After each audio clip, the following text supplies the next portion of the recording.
Hello and welcome to another video. So this video is going to be about my journey with my garden. And behind me, you can see what it looks like today. I'm going to put up a little clip of what it was in 2013, the year I moved here. My very first garden here.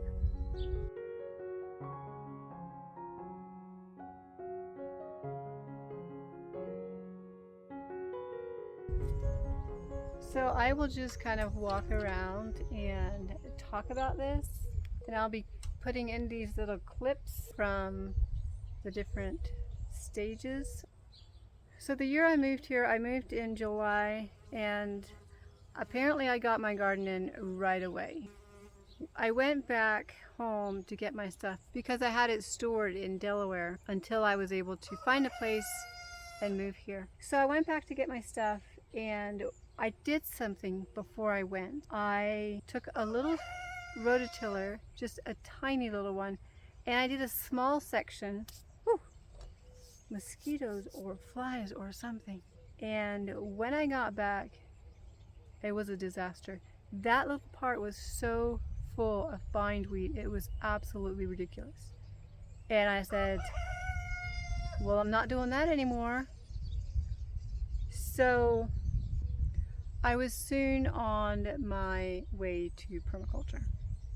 I have to ask my sister which year she moved out here, but she came to actually work as an intern on a permaculture farm. And that is where I first heard about permaculture.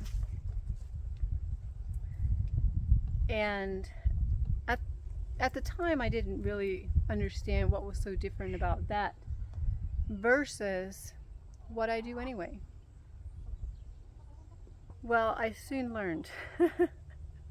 And any of you permaculture people out there, you understand, especially with the tilling and that kind of thing. So I was soon, the first several years, my garden, it kept growing a little bit, but I would try to dig the weeds out. And I actually, for several years, worked on trying to dig out the bindweed, like going all the way down.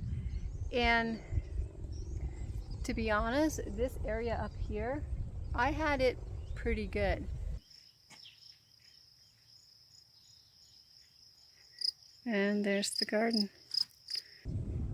But as you can see in the clips, this area down here from me was a mess.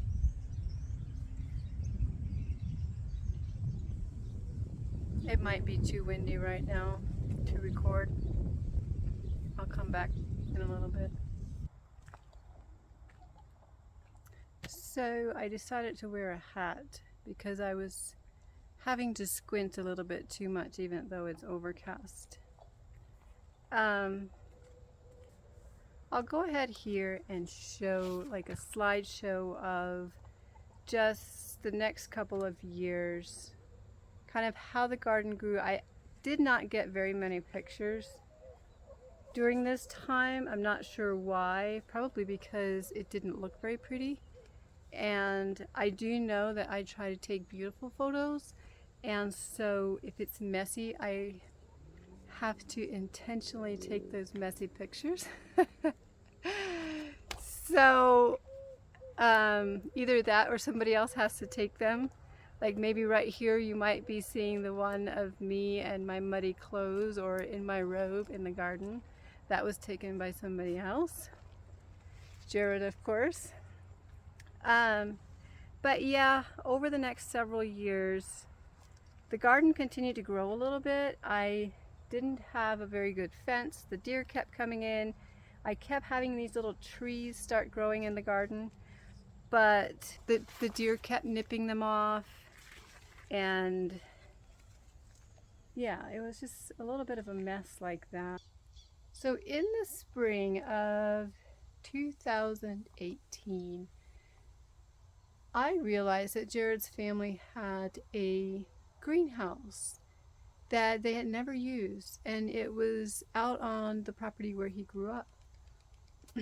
Can't believe the mosquitoes. Just since this rain, today. They're horrible. I don't know where they would have hatched from.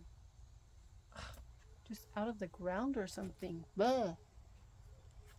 Anyway, we went out there, got the greenhouse, set it up, and we had it long ways in there, like on this side of the shed, which I'll show you clips.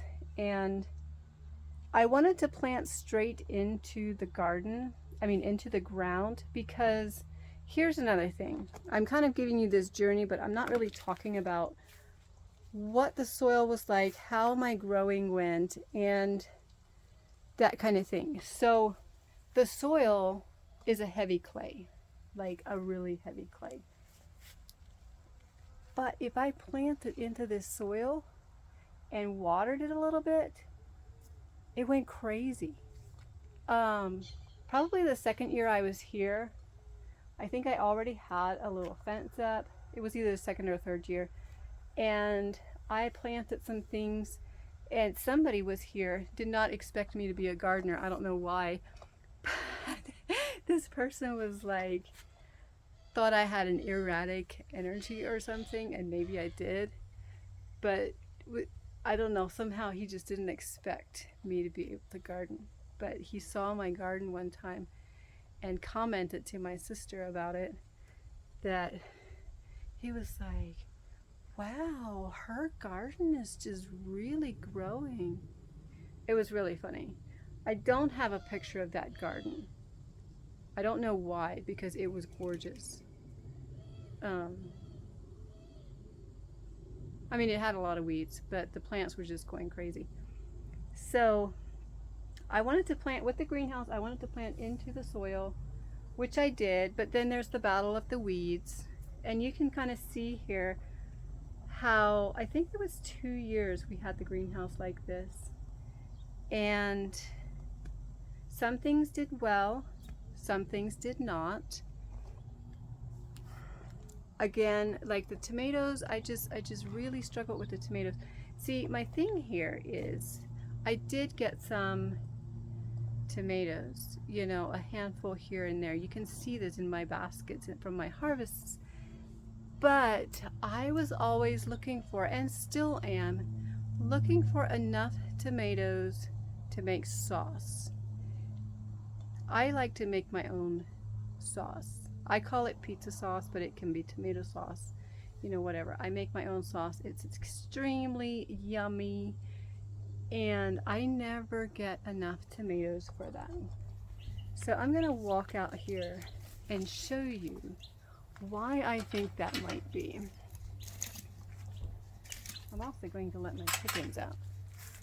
So if you see this, like you just saw where my greenhouse was, and if you look, there's those trees. That's east, and the sun comes up over there. And so my tomatoes aren't getting sun until,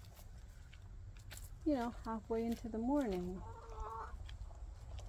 So I'm thinking, is that what's going on? Is that why I'm not getting tomatoes? Because these trees are blocking the view. Because I do know that even back east, where we used to get tons of tomatoes, but people who lived like in the forest, and they might have a clearing enough to have a garden, but their tomatoes never did well because they didn't get enough sunlight. So that's what I was thinking. Maybe that's what's going on. And then I'm not sure which year it was that we switched it over here. And that was 2020. 2020 was amazing for my garden. This beautiful fence and this gate. I got the arbor this year. But I'll show you clips here. 2020, I got this fence. I was so overjoyed with this massive fence. I haven't had deer in. Well, I take that back. I had one deer in, and that's because the back of the greenhouse was busted. And they figured out how to come in through there. And I actually had, Jared was the one that saw this, but I had a doe in here, and he comes out on the porch and sees the doe. It freaks her out, and she literally climbed this fence and jumped across. How crazy is that? I mean, seriously. There it is. I just haven't fixed the, I thought I was going to pull that out, and I just never have. I don't know. I guess it's not important enough to me. But 2020 was amazing. And with that, we kind of had this little thing where we considered, because I had so many seeds, plus we have this property, you've seen it in other videos. We also put the fence in on that property, and we went to grow things, but then we had so many gophers that they ate everything. They even killed all our trees, which I think I showed. But what happened is the greenhouse got moved over here. I got some beautiful beds. We planted into these beds, and it did extremely well. Like that year, it did really, really well. Again, the tomatoes didn't do well. And looking back now, I think I know maybe what's going on. Although this soil should be fine at this point. See, my tomatoes today, they are growing, but they're just, I have picked a couple tomatoes off this year already, but I don't know, maybe I have too much other stuff in there with them. I don't know. There's one. This one, it's a teeny tiny one. I'm not sure if it's supposed to stay that small or not, but it is. But see, I have this borage growing right here, and I keep clipping over here to, so it gets sunlight. But at the same time, I've also had people say that the sun is too intense, which is why I have this shade up this year. And yes, it got too hot and melted just from laying in the sun before I got it up. Anyway, I'm going to put a piece in here about how I did my beds with bokashi compost. So this is the area that I'm going to use. I've had the chickens on this area right here. It was just a green grassy area like you can see here. Here's the first layer of cardboard. Here I did some dirt, and then I buried the compost in here. But I'm going to put this down first. The first layer of compost ready for the bokashi. Bokashi on the bed. I'm going to spread it out and mix it in. So I've mixed it in a little bit, and I'm going to water it down. Final layer. So I just filled the top half up with more compost, and now I'm going to water it down. Good evening. It's been a week and 3 days since I did this bed. I just dug this hole, and I don't see compost. I did find an avocado pit and orange rind. This is week 3. And the garden is looking really good. The things that are growing, obviously. The beans are doing great. The chard. Some of these didn't make it. Celery. And weeds. So this is what it's looking like on week 3. And I'll show here in the video clips from before, like 2020. I got to put bokashi compost into one of my beds. It was this one.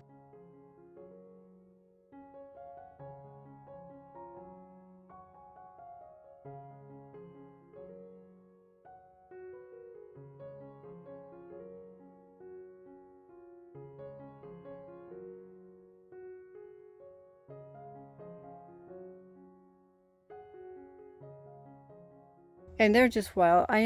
Oh my goodness. I don't know what to say. I think that maybe I have a problem with allowing my seeds and my volunteer plants to control me. Because this bed, it just reseeded itself and I allowed it to go. So maybe that's why I'm not getting vegetables, because I'm not dominating my beds. I don't know. Anyway, maybe my tomatoes need, like, maybe I need to dig bokashi compost into those beds before I plant my tomatoes. I don't know. But let's get back to, I had this clay soil and things grew like crazy.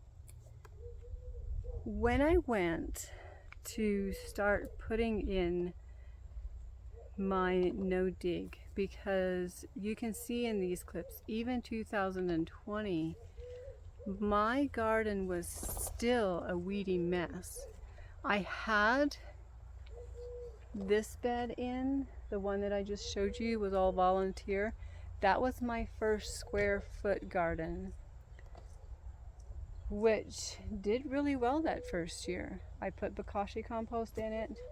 This bed right here that has the buckwheat in it, that was my potato bed that I put compost on top. I think I said I did 4 inches deep, and then I planted potatoes in it, and then the weeds were coming through. Well, I put the frame in, but I did not redo the bed when I did that. So this year I redid that. I actually took all the soil out and I put it in this middle bed, which this is the first year that that bed is actually filled. Last year that was still a wasted space, which I can probably show you right here.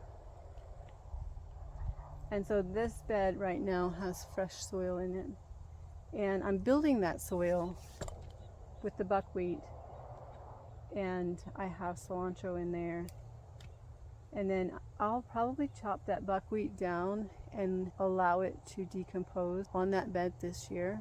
Either that or I'll put it in compost.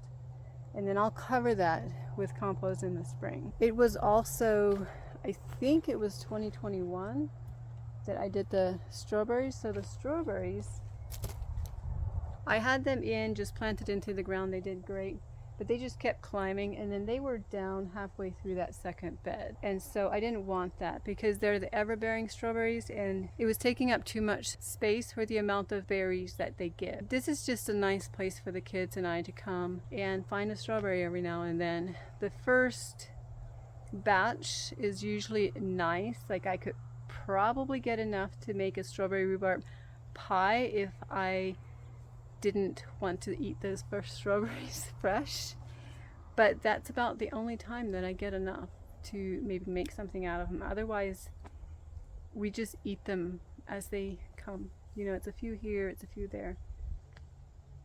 So that's why I did this, and it's going crazy. Like this year I'm actually going to put a lot of this stuff into pots to sell in the spring. I've already given a ton away and I intend to give more away, and then I still think that I'll have a lot to put into pots for later. But back to the soil. This is a corner that you've seen multiple times. It's a corner that needs to be thinned out. This was my first permaculture corner, and it is just, it's packed. Like I can't even get in there right now, and I'm gonna thin a lot of that out. This is planted straight into the ground, and there's not too many weeds. I do have some weeds over in here. So if I'm able to plant into the soil and not have too much weeds, that is actually the ideal thing. What I'm discovering with these other beds, you know, that soil is not the best. So I'm having to build it. And I think that's a lot of my problem with my production the last several years as I've been transferring into no dig and having these raised beds. It has not been as good. And I've been really disappointed.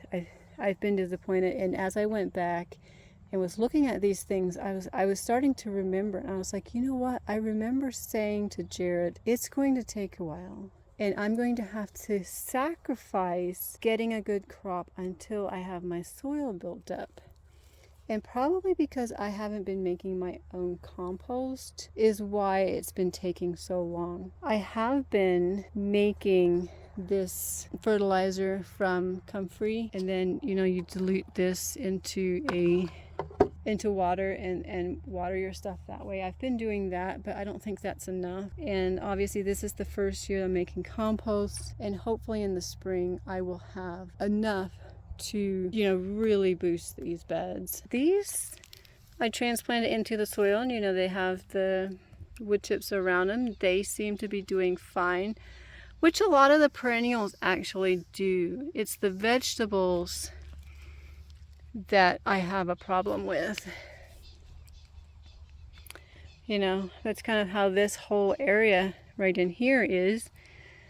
Everything's planted into the soil and have wood chips around it to maintain or keep the weeds down. And before I put the wood chips on, I always put cardboard down to block the weeds, and then the wood chips go on top. And yeah, that's how I do it. But it has been quite the journey. I mean, I am so happy with the situation now, even though I'm still feeling like I'm not getting the production I want. Sneaking my beans. I'm kind of okay with it. I mean, I planted them right there by the fence, and I really just planted these to have something climbing and to get some seeds from them. It's basically just after seeds, but these little baby chicks, they were my babies this spring. I call them my Pernies girls. If I have any Pernies fans on here, would you raise your hands and say hello? I have only come across one person who is a Pernies fan like I am. But anyway, they're my Pernies girls because they have Pernies names. And they are my new babies. Don't get that one. Grown up, they're starting to lay their eggs.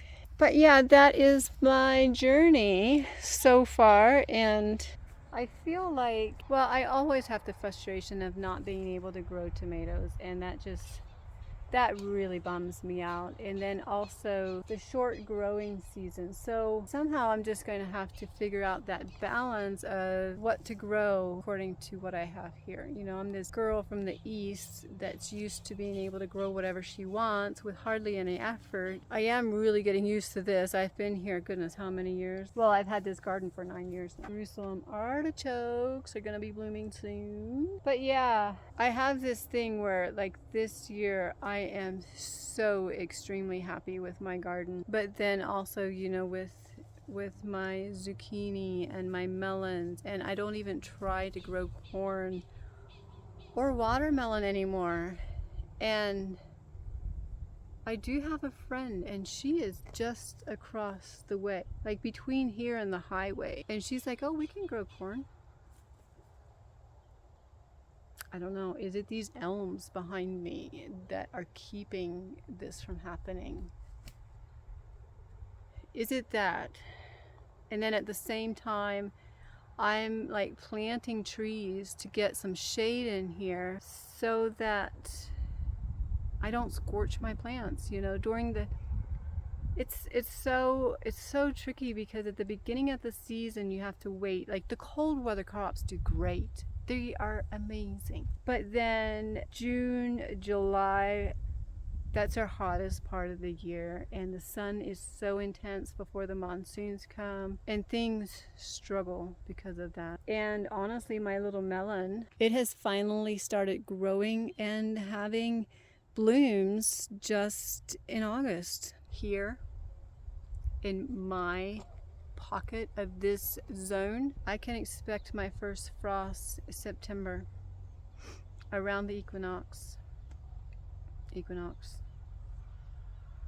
not solstice, equinox. Yes, it's the equinox. I can expect my first frost to come through here. There's people in this area that are surprised about that, especially the ones south of me. How did you get in here? How did you get in here? You're supposed to stay out because you're just going to destroy this place. Go. go. Shoo, shoo, shoo. Out you go. Out you go. Come on, go. No. Get going. You can go back out the way you came in. Just keep going. That's it. Off you go. Shoo. Yes, they know they can get across my porch and come into my garden.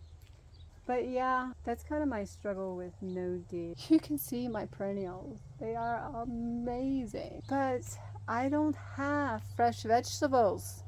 I do not have fresh vegetables. I have carrots and greens and lettuces. Right now they're going to seed. I really need to get some more in. Even my beets. I got quite a few beets several years ago, but even my beets, I planted quite a few beets this year in the beans. The beets could have come up before the beans, even before I planted the beans. And for some reason they did not do well. Is it the soil? And then I let the sunflowers grow because they shade the beans, and that way they won't get scorched, which was actually great. It worked. But I have maybe 5 beets growing in that mess. I planted some golden beets down in with the greens, and they've been in there since I put the lettuces in, and they came up when the lettuce came up, but they're still just like these little bitty things. So I don't know, like maybe it's because I wanted a foraging garden, and my garden is going, you said you wanted a foraging garden, here it is. We're not going to grow vegetables for you. I would like some vegetables. I really wanted to have zucchini, and I've had zucchini before. Like the one year I had a lot of zucchini. The last several years they're not doing great. So is it the wood chips? Even with having that other compost in there, yeah, next spring I really want to have a lot of compost. A lot of compost. I hope this video is not too long. I hope I was able to resist putting too many clips in there that took too long, and that this was not boring to watch. But I hope this was helpful. If you're thinking about doing a no-dig garden, maybe do what I didn't do and invest in some really good compost if you don't have some. Also, do remember the beds that I used the bokashi compost for did really, really well. And if this video is not too long, I will stick the clip in of a bokashi, of my bokashi, doing my bokashi. Maybe I can get my tongue to work. I will stick a few clips in here of making my bokashi, because you can look it up on YouTube. Like there's tons of YouTube videos, but my friend told me, she goes, I don't use the brand, I use this. And it takes 1 ounce to a gallon of water, and that's what I use. I just spray it in on top of the table scraps when I put them in, and it worked. So yeah, I hope this was helpful, and I'll see y'all later. Bye.